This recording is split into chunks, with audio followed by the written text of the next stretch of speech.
Already over 4,000 families and government officers have been displaced by the swelling lake, with fears that the numbers could rise in the coming days.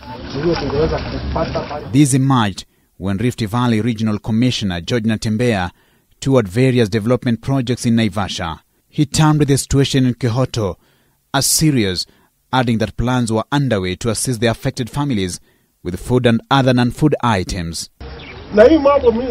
Natembeya added that over 500 landlords who had been left behind were the most affected, noting that the government would assist them. Tuko na shamba kubwa sana ya wanyama. Nafikiri serikali isiangalie wanyama sana kuliko mwananchi. Hawa watu wanaweza chukuliwa na wapelekwa hapa juu, na hii shamba ya KWS ni more than 2,000 acres. Tunaweza kata hata kama ni 100 acres. Hawa watu wote walikuwa wamejenga hapa Kehoto, na wengine hawa sasa wanafamiwa na maji. Tuwapatie ile shamba, wakati tunawaambia waondoke hapa, tuwaonyeshe pahali wanaenda. On the multi-million new outpatient wing at Naivasha Sub-County Hospital, Natembeya said will be completed in 8 months.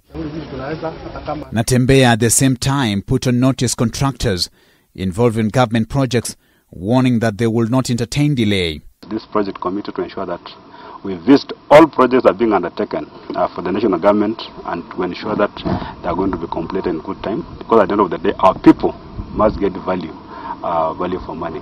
In Kehoto, one of the area leaders, Simon Wanyoike, said that residents had undergone through untold suffering due to a rise in water levels. Tunapowaambia hawa watu waondoke, tafadhali tuangalie vile tutawasaidia.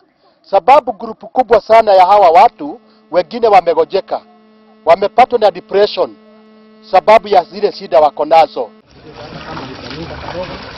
He says hundreds of workers who lost their jobs had been forced to relocate again due to the rise in water levels that had flooded all structures, including latrines. Daniel Kitu, K24 Newscat.